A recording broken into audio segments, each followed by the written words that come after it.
우리 지난주 한 주간 쉬고 이제 오늘 다시 봅니다. 갈라디아서를 이제 볼 텐데 데살로니가 전후서를 이제 2주 동안 봤습니다. 여러분 충분히 많이 읽으셨죠? 네. 확실히 예, 말씀하세요. 네. 네. 네. 신약 말씀이 또한 이렇게 또 힘이 있고 조금 또 아마 읽기는 좋으셨을 걸로 생각이 됩니다. 오늘은 이제 갈라디아서라는 책을 좀 볼 텐데, 자, 먼저 이 지도를 한번 좀 봅시다. 이게 지도는 계속 이제 신학 보면서 좀 보고 있는데, 우리 머릿속에 아주 그냥 잘 넣으셔야 돼요. 처음에 바울이 이제 1차 전도 여행을 안디옥에서 출발을 하죠. 이때 누구와 같이 갑니까? 바나바하고 같이 가고 마가라고 하는 바나바의 조카를 수행원으로 데리고 이제 출발을 하는 거예요. 안디옥에서 배를 타고 구브로라고 하는 섬으로 가서 바보라는 항구에서 이제 육지로 올라갔습니다. 그 버가와 반빌려 그 안디옥으로 올라가는데 여기서 마가는 먼저 이제 돌아가고 더 이상 못 가겠다 해서 돌아가고 바나바와 바울만 이제 전도 여행을 계속하는 거죠. 그래서 비시디 안디옥에서 이고니온 루스드라 더베로 갔다가 다시 이제 돌아오는 길이 1차 전도 여행인데, 요때 요 위에 갈라디아라고 하는 지명 보이십니까? 예, 여기가 오늘 우리가 이제 배울 예 다룰 지명이에요. 그래서 이 더베, 루스드라, 이고니온 여기가 사실은 이 갈라디아 도의 남쪽 지방. 그래서 여기를 남갈라디아라고 우리가 이야기를 합니다. 근데 여기가 갈라디아가 좀 더 위에 이만큼 더 있어요. 여기를 북갈라디아라고 하는데, 일반적으로 요 그 북쪽에 있는 갈라디아는 원래 있던 원주민들, 그러니까 갈리아인, 그러니까 아마 좀 이 북방 민족들이 살던 동네고, 여기는 여기서 이주해 오고 있던 사람들이 지금 섞여 있는 헬라인들 섞여 있는 이런 지역으로 이제 보여집니다. 그래서 우리 이제 좀 왜 이 말씀 드리냐면, 우리가 이제 보게 될 갈라디아서가 여기로 보낸 편지냐, 여기로 보낸 편지냐, 그래 가지고 논란이 많거든요. 그래서 우리는 일단 갈라디아가 바울이 1차 때 여기를 지나갔고, 이제 다시 여기서 이제 배 타고 돌아가서 안디옥에 갔다가 어디로 가죠? 안디옥에서 출발해서 안디옥으로 돌아왔으면 이제 전도 여행이 끝인데, 여기서 끝나지 않고 예루살렘으로 올라갔다 와서 선교 보고를 하고 돌아오는 게 1차 전도 여행이었고, 이때 어떤 일이 있었습니까?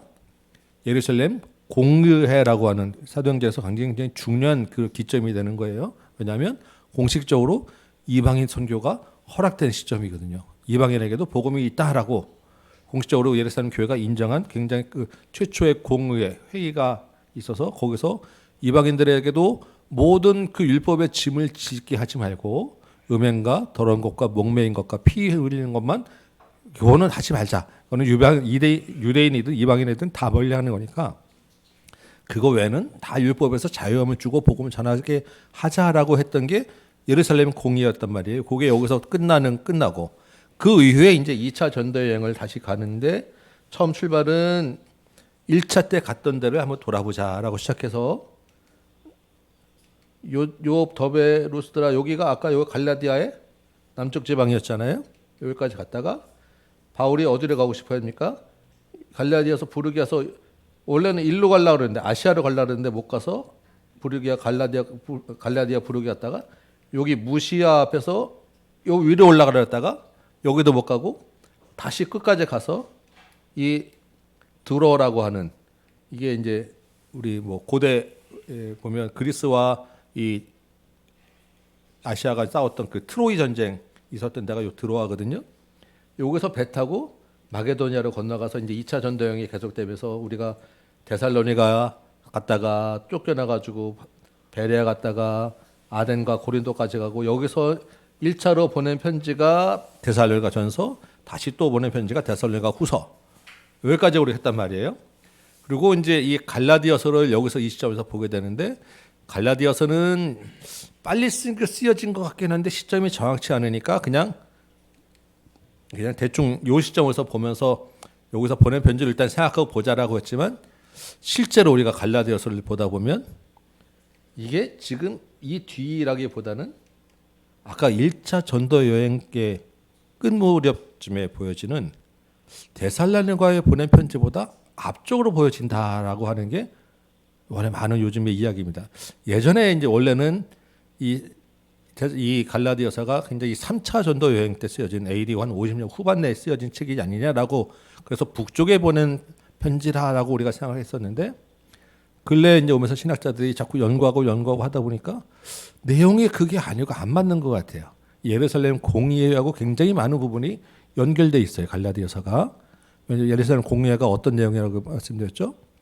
이방인에게 복음이 허락되는 것을 결정한 회의인데, 이 갈라디아서 내용이 이 예루살렘 공의회가 있기 전에 쓰인 것 같다라는 거예요. 왜냐하면 갈라디아서의 주된 이야기가 이방인들에게 율법을 어떻게 하느냐가 이게 굉장히 큰 관심사였거든요.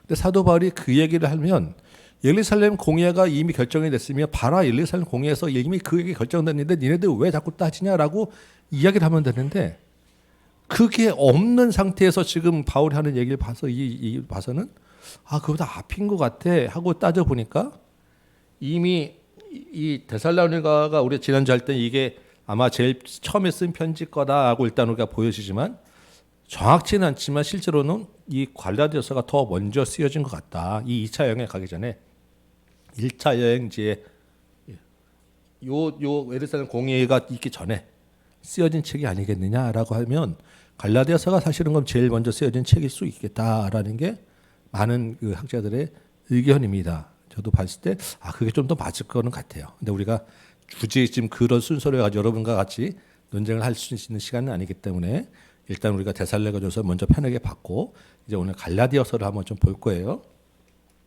자, 갈라디아서는 어떤 책인가 하면 4장 13절에 보니까 바울이 어느 시점인지는 모르는데 전도 여행 중에 몸이 아파서 조금 쉬었다라고 이 기록이 돼 있어요. 그때 복음을 전해서 세워진 교회가 갈라디아 교회다라고 이야기합니다. 그래서 우리는 그것이 2차 여행인지 3차 여행인지 1차인지 사실 정확히는 아는데, 요즘의 학자들은 그래서 1차 때가 아니겠느냐라고 이제 이야기를 하는 거예요.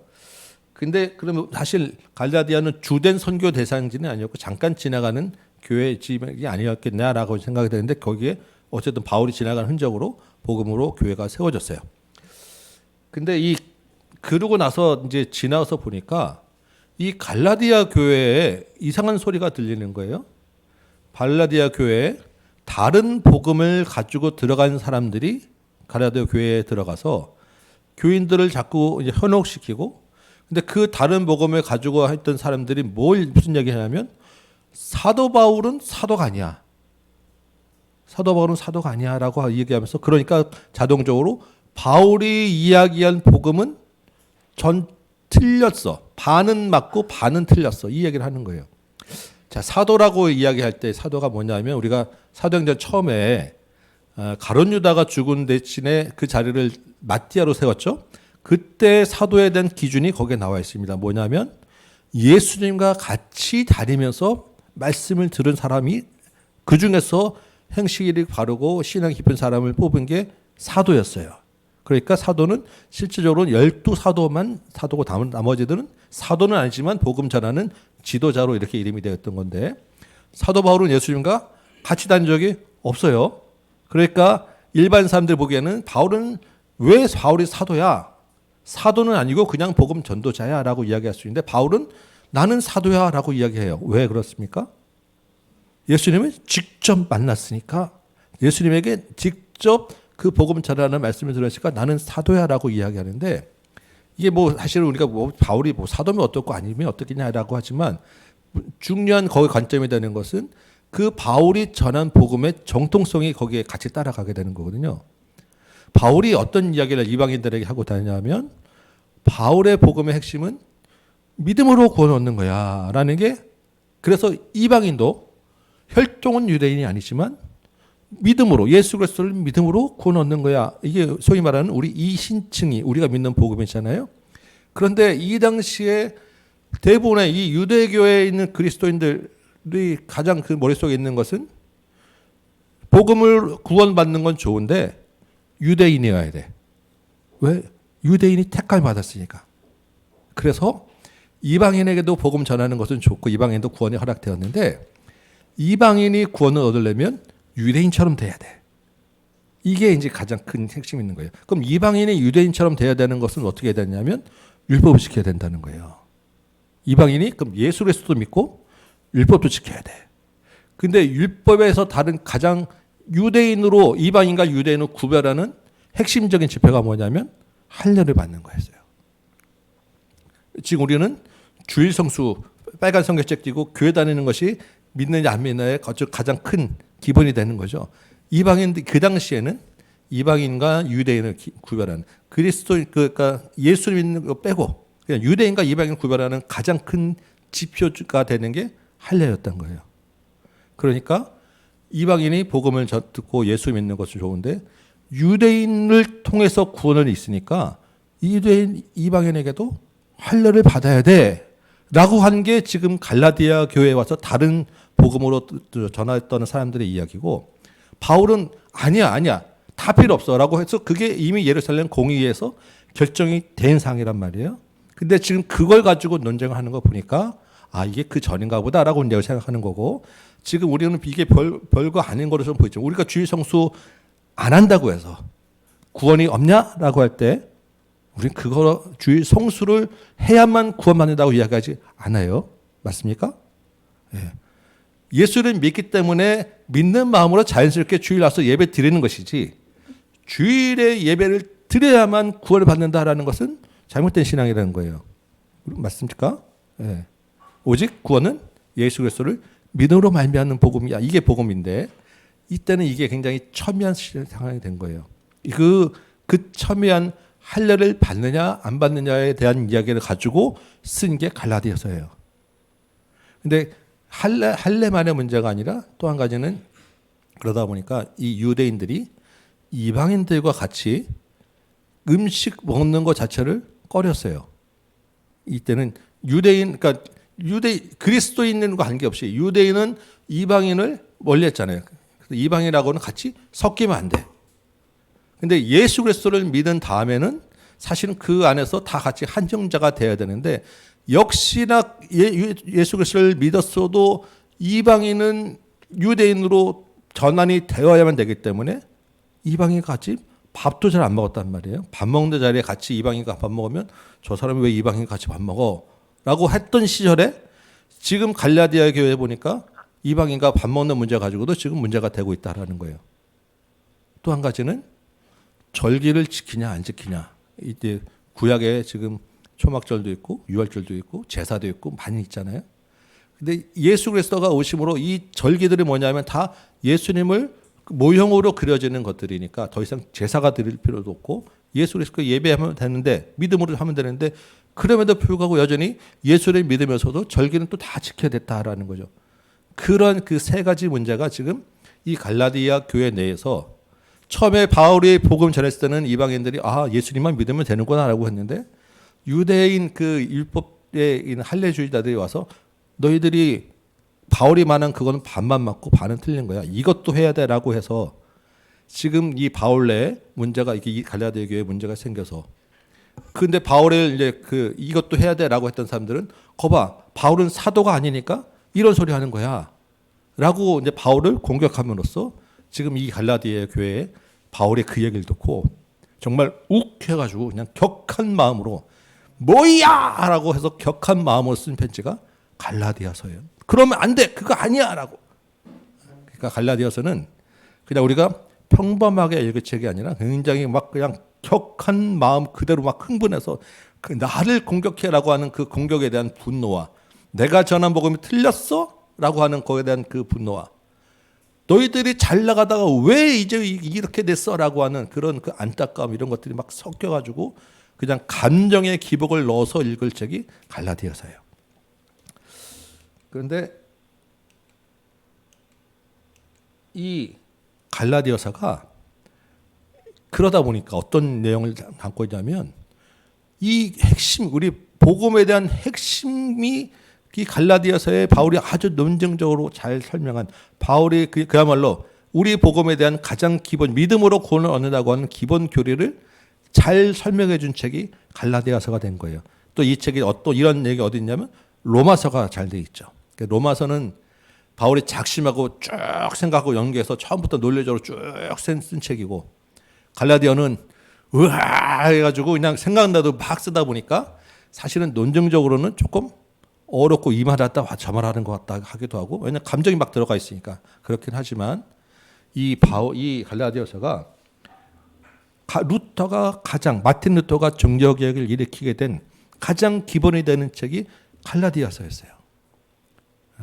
이 갈라디아서를 보면서 그 전까지 이 로마 가톨릭이 교회를 굉장히 많은 이 갈라디아 시대에 있는 할례와 절기와 음식 규정으로 성도들을 묶어놨던 것처럼 로마 가톨릭이 오히려 성도들을 묶어놓고 말씀도 안 가르쳐서 뭔지도 모르게 하고 자기들 그 면죄부도 팔고 이러면서 자기들 권력만 향유하는 그런 교회가 되었구나라는 것을 이 갈라디아서를 보면서 깨달아서 마음에 정말 이 믿음으로 구원받는 복음을 다시 어떻게 해야지라는 이 종교개혁의 그 열정이 이 갈라디아서를 통해서 일어나서 마틴 루터가 가장 사랑하는 책 갈라디아서. 그러면서 야고보서는 복음에 대한 내용도 없는데 무슨 저게 복음이야라고, 저거는 불태워질 수 있는 지푸라기 설책이야라고까지 하는 그 비교를 했던 책이 바로 갈라디아서. 우리에게는 그래서 이 갈라디아서를 보면서 여러분 이번 주에 읽으면서 마틴 루터 같이 우리의 시대를 한번 돌아보고 이 시대의 종교 개혁의 불길을 다시 일으키는 책이 되면 좋겠어요. 왜냐하면 이 사람들이 이야기했던 이 할례와 절기와 음식에 대한 규정들을 가지고 구원과 연결시키는 그 생각이 우리에게도 지금 똑같이 있기 때문이에요. 지금 여러분 우리 가운데는 믿음으로 구원을 얻는다는 것에 대해서 누구도 지금 다르게 생각하지 않으실 거고 누구도 이의를 달거나 토를 달지 않으실 거예요. 그것은 분명하게 우리가 하는데 오직 믿음으로 구원받는다라고 하면 다 믿고 다 생각하시고, 혹시 누가 여기 와서 그거 아니고요 그러면 저 사람 이단이야라고 아마 쫓아내실 것입니다. 그런데 실제 우리의 삶에서는 우리의 머릿속에는 이 사람들이 했던 것과 똑같은 그러한 특정 몇 가지를 가지고 예수 믿는 사람은 이래야 다라고 우리가 판단하고, 그거 아니면 저 사람 구원 못 받은 거야 라고 몇 가지 우리가 율법주의로 이런 것들을 울고내는 것들이 있다라는 것입니다. 그게 뭐냐면 한번 생각해 보세요. 이방인과 유대인을 구별하는 가장 큰 게 할례라고 했죠. 그럼 제가 좀 아까도 말씀드렸지만 이 시대에 그리스도인과 비그리스도인을 구별하는 가장 기본이 되는 것은 주일 성수하는 거, 11조 하는 거, 이런 것들일 거예요. 그 다음에 아니면 성경 읽기, 기도. 우리가 매일 성경을 안 읽는다고 해서 구원을 못 받는 것이 아니고, 기도 안 한다고 해서 구원 못 받는 것이 아니다라고 이야기하지만, 여러분 안에 이번 주에 나는 성경 한 절도 못 읽었는데 라고 하는 죄책감으로, 또는 나는 요즘 너 기도 못 하는데 라고 또 다른 사람들 보면서 조금 뭐 이렇게 신앙이 어린 행동을 하거나 흔들리는 거 보면 거봐 당신 기도 안 해서 그래가지고 구원 받겠어 라고 하는 그런 언어와 생각과 판단이 우리의 생각을 지배해요. 그것을 기준으로 우리의 그 구원과 하는 예배를 평가하고 우리 스스로가 하나님께 나아가는 것에 대하여 멀어지게 되는 그런 작용을 하게 된다는 것입니다. 예수를 그래서 믿으면 우리 안에 성경을 보고 싶은 마음이 일어나게 되는 것이 당연한 일이고 자연스러운 일이고, 예배하고 싶어서 여러분은 오시는 것이고, 근데 예배 드리지 않으면, 주일 오지 않으면 나는 벌을 받을 수 있고, 잘못됐고, 딴 데 가다가 차 사고 날 수도 있고, 별의별 그런 생각들과 그런 우리 그 기준들이 우리를 울고매고 있다는 거예요. 또 한 가지 여러분 생각해 보세요. 이 사람들이 음식 규정 가지고 지금 이야기하잖아요. 그걸 이 시대에 적용하면 뭐가 될까 제가 생각해 봤어요. 그리스도인은 교회 다니면 술 먹으면 안 돼. 담배 피면 안 돼. 제사 드리면 안 돼. 다른 일반 비그리스도인과 섞여서 교제할 때 뭔가 드러나는 게 있어야 되라는 것이 우리 안에 또는 비그리스도 안에서도 굉장히 많은 규정으로 율법처럼 우리를 올가매고 있어요. 그래서 교회 안에서 어제 술 먹고 왔는데 차마 말도 못하고 막 숨어서 이러면 안 되는데 라고 하는 그 죄에 대한 것 때문에 그 얼마나 우리를 힘들게 하기도 하고 우리를 그 신앙에서 벌어지게도 하고 비그리스도인의 교회 안에 문턱을 못 넘어게 하는 잣대로도 삼고 있어요. 맞죠? 여러분 좋은 건 아니지만 술 마신다고 교회 구원 못 받겠습니까? 술 안 마시고 술 마시다가도 하나님 앞에 그 천국 가는 사람들이 훨씬 더 많을 수도 있어요. 그런 그 잣대 가지고 지금 음식 규정 가지고 하는 게 다 그런 거예요. 지금 다 집안에서 제사 드리는데 그것 때문에 뭐 이제 하다가 그 제사를 못 없애면 아유 아직도 믿음이 어린 사람이야. 여러 가지 물론 우리가 생각할 수도 있겠지만 여러 가지 그러한 지금의 우리의 삶에 있는 문제들 가지고 갈라디아 교회에 있는 뭐 하는 문제가 우리 가운데 있다라는 거예요. 근데 갈라디아서 바울이 나중에 뭐라고 이야기하냐면 할래나 무할래나 둘 다 아무것도 아니야. 할래는 받아도 되고 안 받아도 돼. 그 대신에 우리 안에는 자유함이 있어. 예수 그리스도가 너희를 종으로 부른 게 아니라 아들로 불러 너희 안에 자유함이 있어. 그러니까 그런 거 가지고 이 신앙에 대한 문제 삼지 마. 마음 그것 가지고 너희가 생각하지 마. 그것에 따라서 가야 된다고 하지 마. 왜냐하면 여기 보니까 할례 받아야 된다고 주장하는 이 할례파들이요. 할례를 지켜야 된다고 이야기를 하면 율법에 다른 것도 지켜야 되는 거잖아요. 율법은 여러 가지가 있는데 그중에 할례는 지켜야 되고 다른 것은 안 지키는 것이 말이 안 되는 거잖아요. 그러니까 바울이 할례를 받아야 된다는 사람들은 율법 전체를 다 지켜야 된다고 이야기하는 사람들이야. 그런데 너희 율법 다 지킬 수 있어? 안 돼. 율법은 뭐냐면 율법을 통해서 죄를 알게 해서 예수 그리스도를 알게 하는 그런 그 입문서야. 하나님이 우리 성경 공부 때 배웠죠? 그 율법을 그렇게 주었는데 너희는 그 사람들은 할례만 지키고 다른 것을 지키지 않는데 이게 얼마나 멍청한 짓이야. 그 너희들이 지금까지 성령을 따라서 잘 왔는데 왜 갑자기 그거에 속해가지고 너희 성령을 따라오던 길을 떠나서 멸망길로 가려고 그래. 그러지 말고 할례 받아도 되고 안 받아도 되니까 할례는 신경 쓰지 마라. 그 대신 너희 안에 자유함이 있는데 그 자유함이 어떻게 주어진 거냐면 하나님이 너희를 사랑하는 거 주어진 거야. 그러니까 너희도 예수 그리스도를 사랑하는 마음이 있으면 할례를 받아도 되고 안 받아도 되는 거야. 내가 예수 그리스도를 정말 사랑해서 내 안에 예수 그리스도의 그 율법 말씀에 하나라도 지키고 싶으면 할례 받아. 근데 그거 상관없어. 그 대신에 너희가 예수 그리스도를 그 사랑하는 마음으로 다른 사람을 사랑해. 다른 사람을 섬겨. 그게 너희 안에 있는 예수 그리스도의 표시야. 그래서 성령의 너희 안에 있으면 이런 열매를 맺게 되는데 그게 사랑과 희락과 화평과 오래 참음과 자비와 양선과 온유와 충성과 절제야. 이 같은 것이 너희 안에 있으면 너희는 자유한 거야. 그러니까 할례 이런 육신 이런 거 가지고 너희가 신앙을 왔다 갔다 하지 말고 성령의 열매를 맺어. 우상에 따라가는 것은 죄의 길이야. 이 얘기가 갈라디아서의 전체 주예요. 근데 이 너희 안에 자유가 있다는 것을 가지고 너희의 그 자유로 너희의 육신을 위하여 쓰지는 마라. 그래서 마지막에 6장에 보면 형제들아 교회 안에서 서로의 짐을 져. 서로를 도와주고 서로 혹시 교회 안에 이렇게 할례를 받아야 되니 많이 이런 것 때문에 어려워하고 이런 형제들 있으면 교회 안에서 서로 짐져서 서로 간에 도와서 교회를 세워. 이게 갈라디아서 전체 내용입니다. 그래서 이 이제 구도를 여러분 잘 생각하시고 지금 이 말씀들이 읽다 보면 이게 좀 어려울 수도 있고 이게 왜냐 갈라디아서는 굉장히 많은 논쟁이 될 거리들을 갖고 있어요. 그래서 전체 학자들 신학자들은 전체 한 7가지 요소들을 놓고 지금 이것이 갈라디아가 왜 이런 얘기하나라고 이야기하는데 우리는 그게 사실 별로 의미가 중요하지 않아요. 갈라디아 교회에 보낸 바울이 무슨 얘기를 하고 있느냐? 믿음으로 구원을 받는 거야. 그 믿음 안에 너희가 자유함이 있어. 그 자유함을 가지고 사랑으로 섬겨. 요 뼈들을 가지시고 그 마음과 생각으로 우리의 삶에다 적용하시고 다른 사람을 바라보시기 바라요. 오늘 그 느헤미야 설교 말씀과 사실은 같이 이게 통하는 말씀이에요. 하나님은 우리를 사랑하셔서 율법으로 얽어매고자 우리를 지으신 것이 아니고 우리의 그 넓으신 사랑 안에서 자유함을 주셨는데 그 자유함은 우리가 하나님을 사랑하는 사랑으로 우리가 행하도록 주어진 것이다.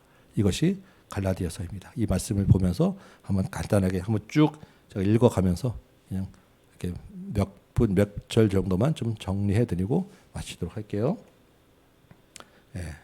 자, 그래서 1장은 이제 처음에 구절 보면 이제 서문이고 1장 6절부터 2장 마지막까지 1장, 2장 두 장에 걸쳐서 바울이 자기의 사도권에 대한 자기의 이야기를 쭉 해요.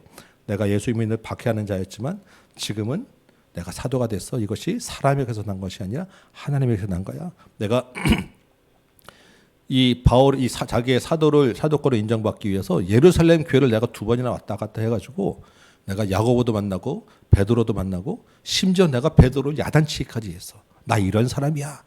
이런 얘기를 한 다음에 왜 그래야 자기가 전한 그 복음에 대한 정통성을 또 얻으니까 그 다음에 이제 참신앙과 율법주의에 대해서 내가 이렇게 얘기했잖아. 성경은 이렇게 얘기하잖아. 저 사람들은 성령을 따라 행하는 것이 아니야라는 이야기를 하고 마지막에 이제 그러면 참신앙을 따라서는 성령의 열매를 맺으면서 살아야 돼. 그리고 마지막 인사를 하는 것으로 이 전체 갈라디아서가 진행됩니다. 자,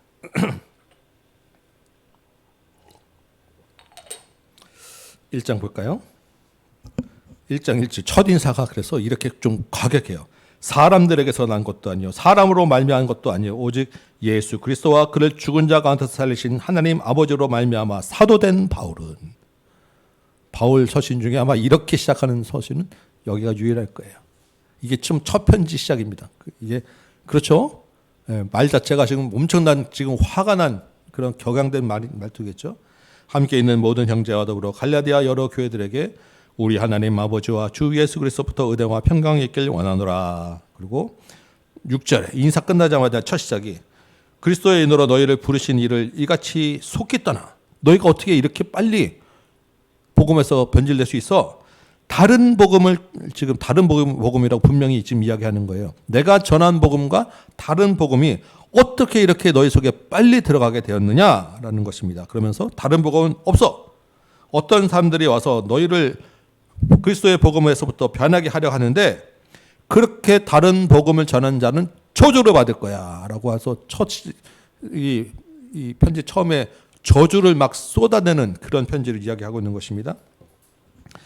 10절에 이제 내가 사람들에게 좋게 하랴? 하나님께 좋게 하랴?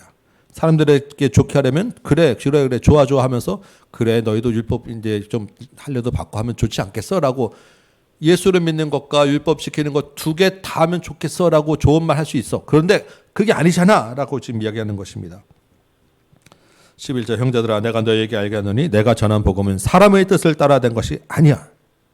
이것은 자기가 사람의 뜻을 따라 사도된 것 아닌 것과 지금 같은 이야기예요. 13절 내가 이전에 유대교에 있을 때 행한 일 너희가 들었거니와 나는 하나님의 교회를 심히 박해하고 멸하고 스데반 집사가 죽을 때 그 옆에서 부축했던 자야. 유대교를 지나치게 믿어서 너무 열심히 있었던 자야. 그런데 16절에 그런 나를 이방을 전하기 위해서 나를 부르셔서 나를 이 자리에 서게 하셨어. 그래서 내가 예수님을 만나서 다메섹 가는 길에 예수님을 만난 다음에 바로 예루살렘을 가지 않고 어디로 갔냐면 아라비아 가서 혼자서 광야에 가서 3년 동안 그곳에 머물면서 정말 나를 부르신 하나님이 누구신가? 내가 만난 예수는 누구인가? 깊이 말씀을 연구하고 묵상하고 그리고 다시 돌아와서 18절에 게바를 방문하려고 예루살렘에 올라갔어. 게바는 누구냐면 베드로예요. 이게 갈라디아에서 나타나는 사도 바울이 첫 번째로 예루살렘을 방문한 이야기입니다. 이게 사도행전으로 보면 사도행전 9장에 이 바울이 예루살렘에 방문한 이야기가 있어요. 3년 만에 베드로를 방문하려고 예루살렘에 올라가서 15일을 머물었는데 그때 내가 야고보도 만났어. 지금 야고보는 예수님의 동생. 그래서 바로 예루살렘 교회의 최고 좌장 역할을 하는 사람. 그러니까 베드로와 야고보를 만남으로 해서 내가 가장 그 예루살렘 교회에 권위 있는 사람들을 만나면서 그 사람들에게 인정받은 사람이야 라고 지금 이야기하는 거예요. 그리고 2장에 보니까 14절에 2장 1절에 14년 후에 내가 바나바와 함께 디도를 데리고 다시 예루살렘에 올라갔어. 그 전까지는 예루살렘 갔다 와서 지금 고향에 길리기아 지방 다소 그 고향 지방에 지금 내려가 있었잖아요. 왜냐하면 바울이 예수는 믿었다고 하지만 이전에 바뀌었던 기획이 있어서 바울하고 가까이 싶어 하지 않았던 거예요. 그래서 고향에 이제 있었는데 바나바가 데려와서 안디옥교로 데려갔잖아요. 그래서 안디옥교에서 이제 파송을 받게 됐는데 그 전에 예루살렘으로 가서 다시 내가 예루살렘에 있는 유력한 자들을 만났어.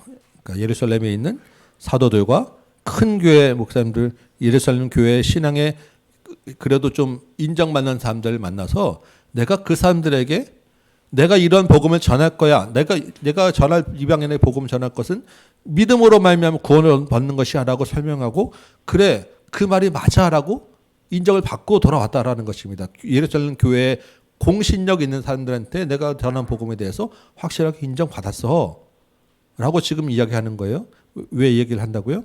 그래야 갈라디아에 있는 교인들한테도 다시 그 말씀에 대한 명이 있으니까 내가 전한 복음이 맞는 거야 라고 이야기하기 위해서 지금 이 이야기를 쭉 하고 있는 것입니다. 6절에 보니까 유력하다고 하는 사람들 만났고 베드로도 만나서 베드로가 이때 지금 어떤 일을 했었었죠? 이미 그 무할례자였던 고넬료의 집에 가서 성령으로 그 고넬료 집에 임하는 것을 보고 세례를 줬던 일을 했잖아요. 그러니까 이미 베드로는 이미 그 무할례자에게 성령 임한 것을 알고 있는데 그 베드로에게서 내가 그것을 다시 한번 확인하고 왔는데 베드로의 말이라면 그 당시 모든 사람에게 다 통할 수 있는 말이었단 말이에요. 다 그런 인정을 받은 이야기가 이 신증이 복음이야라고 지금 이야기하는 것입니다. 11절 보니까 그리고 이제 와서 안디옥에 있는데 베드로가 안디옥에 내려왔어요.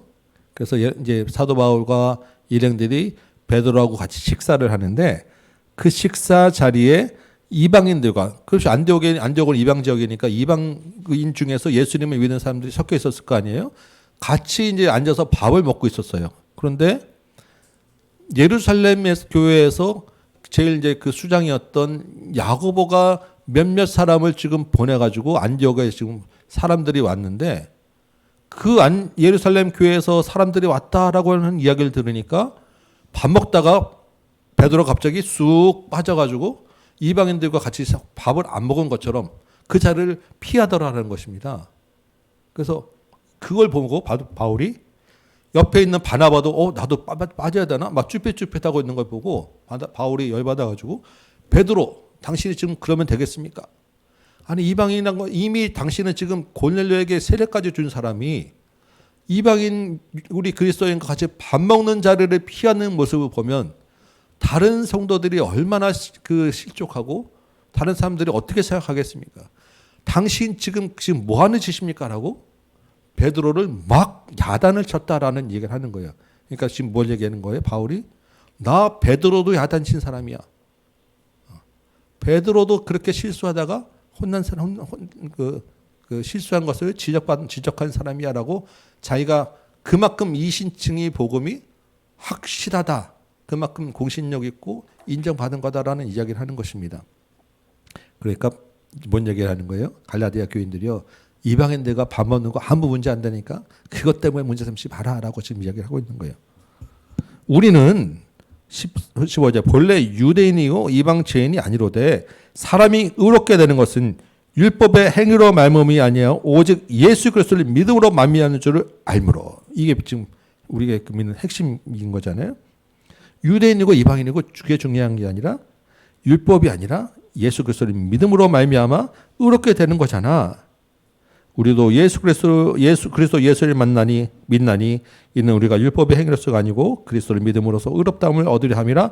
율법의 행위로서는 의롭다함을 얻을 자가 없다. 이런 맥락에서 우리가 잘 알고 있는 이 2장 20절 말씀. 이제 내가 그리스도와 함께 십자가에 못 박혔나니 그런즉 이제는 내가 사는 것이 아니요 오직 내 안에 그리스도께서 사는 것이라.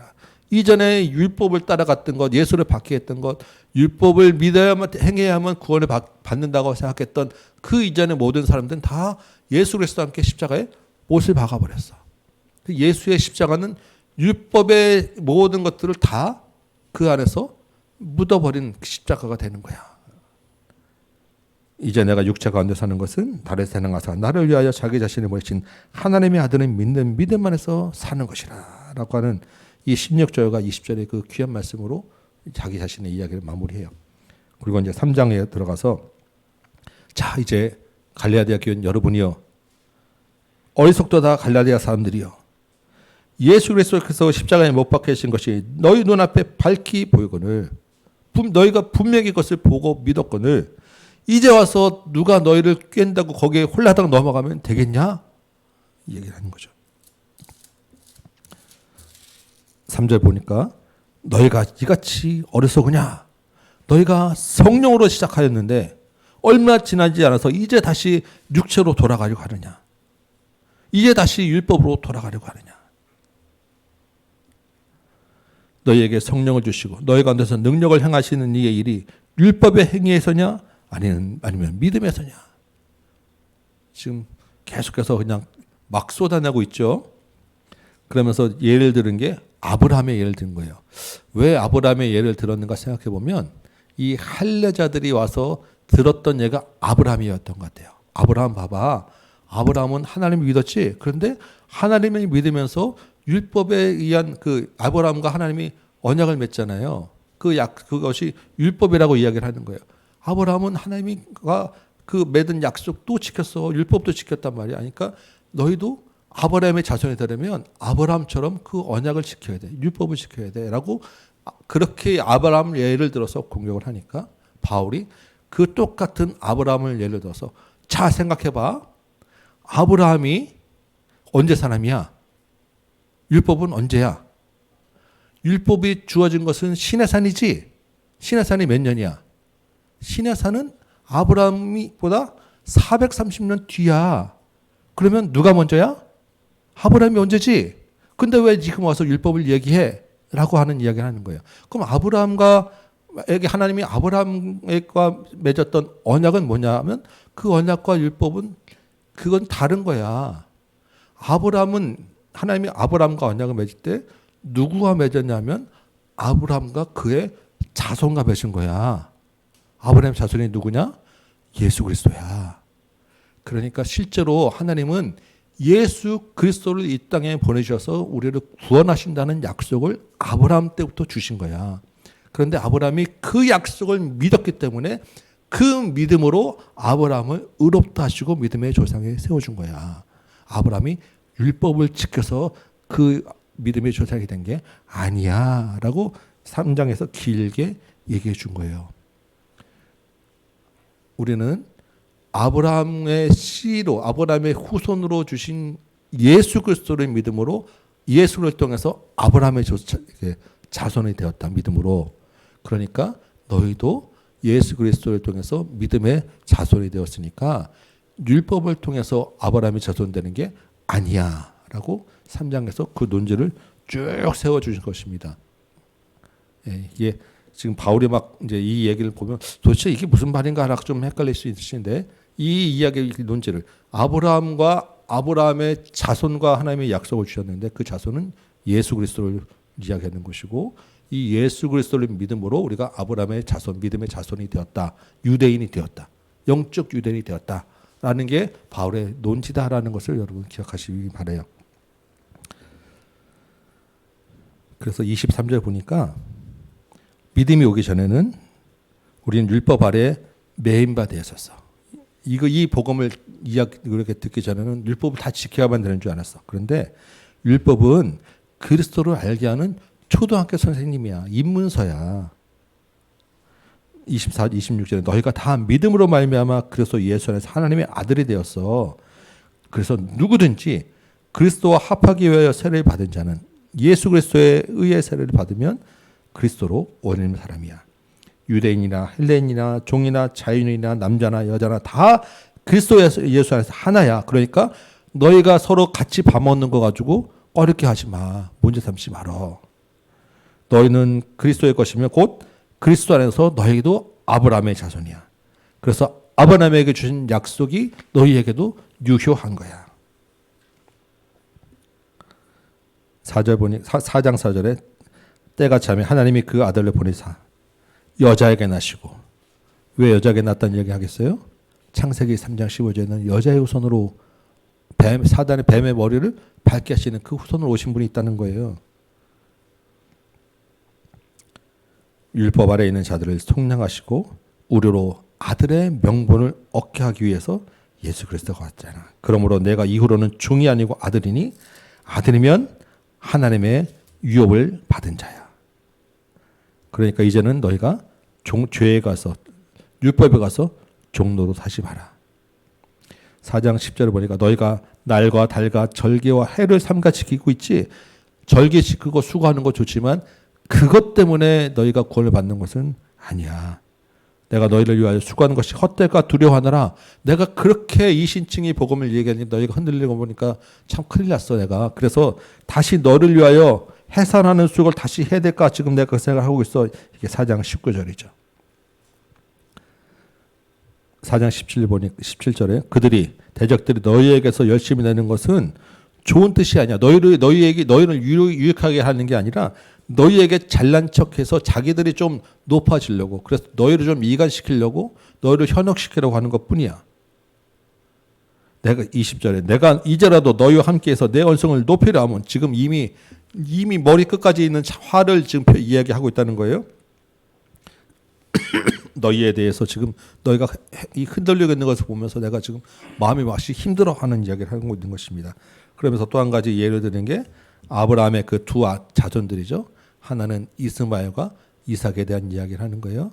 하갈을 통해서 난 이스마엘은 육체를 따라서 난 아들이고 그 사라를 통해서 난 아들 이삭은 약속을 따라 난 아들이야.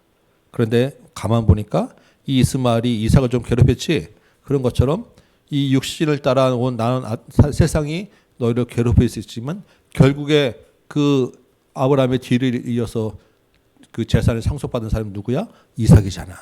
그러니까 너희에게도 지금 그렇게 유혹이 있고 이러한 그 방해가 있을 수 있지만 너희가 이 약속을 받을 자니까 흔들리지 마라라고 이 3장과 4장에서 이 율법에 대한 모든 문제들, 갈라디아 교회 문제들 정리를 해주고 5장에 넘어가서 이제 이 자유함과 사랑에 대한 설명들을 해주는 거예요.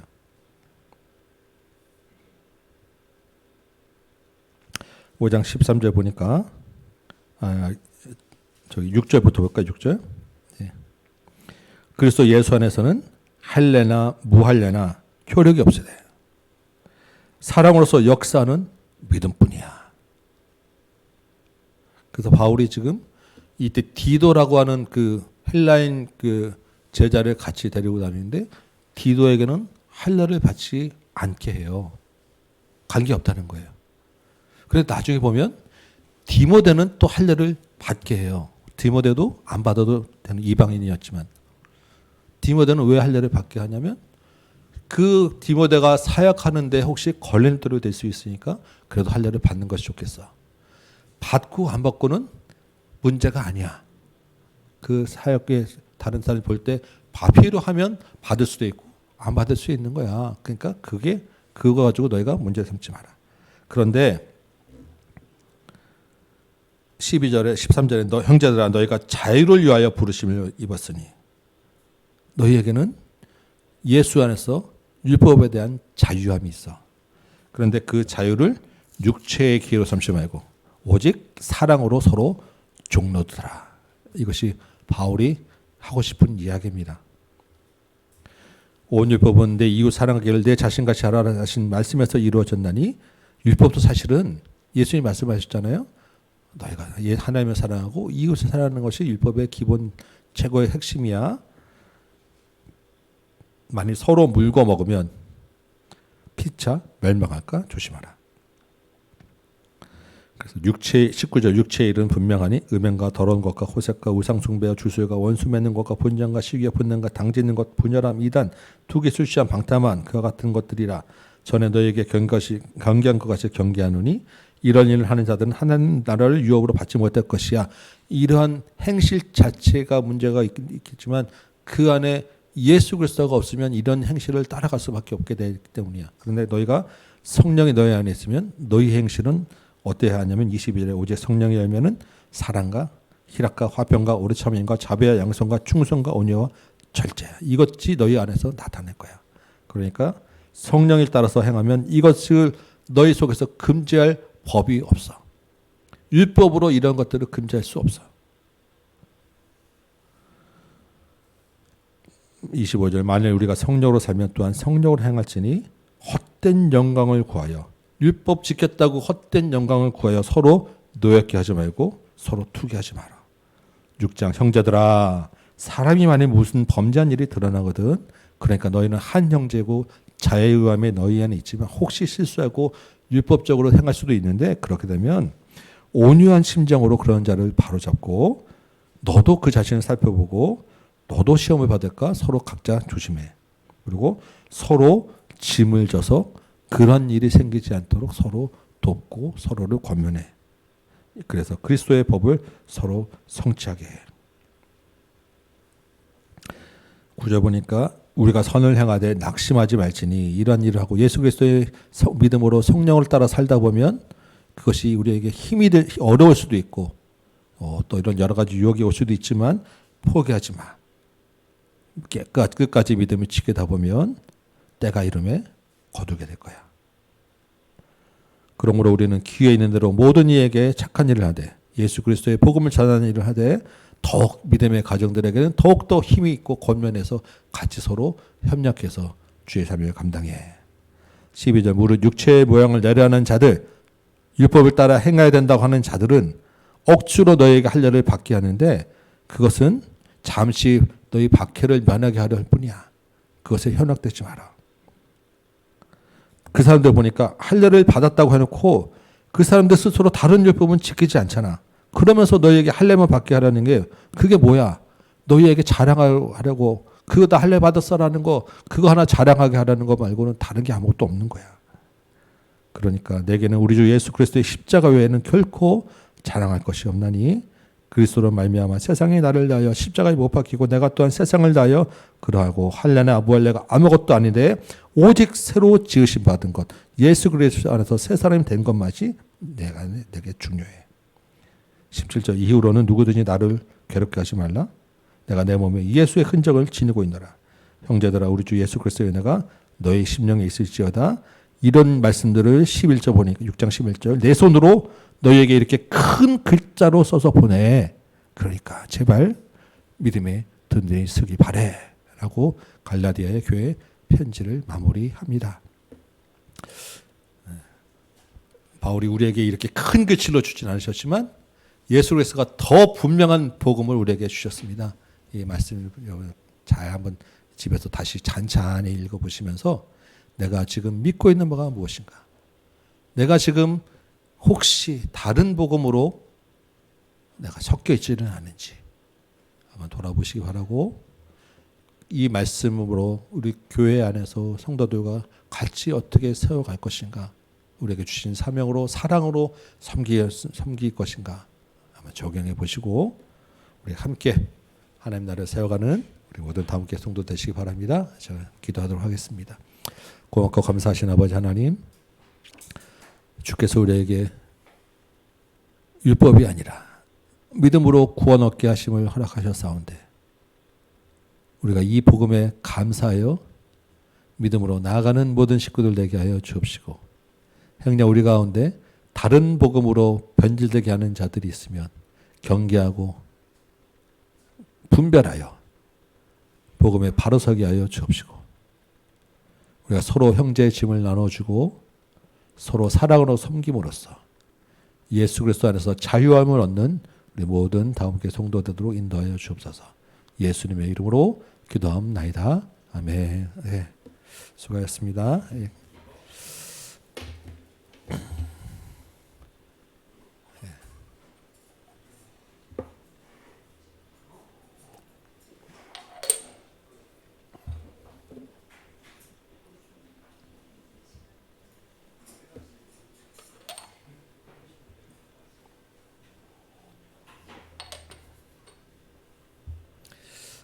아마 우리가 이제 올라가면 청년부들은 내올 거거든요. 청년부들 여기서 이제 우리 태국에 가서 했던 부채춤 이런 거 막 연습하고 그럴 거예요. 그 공연할 때 하느라고. 예.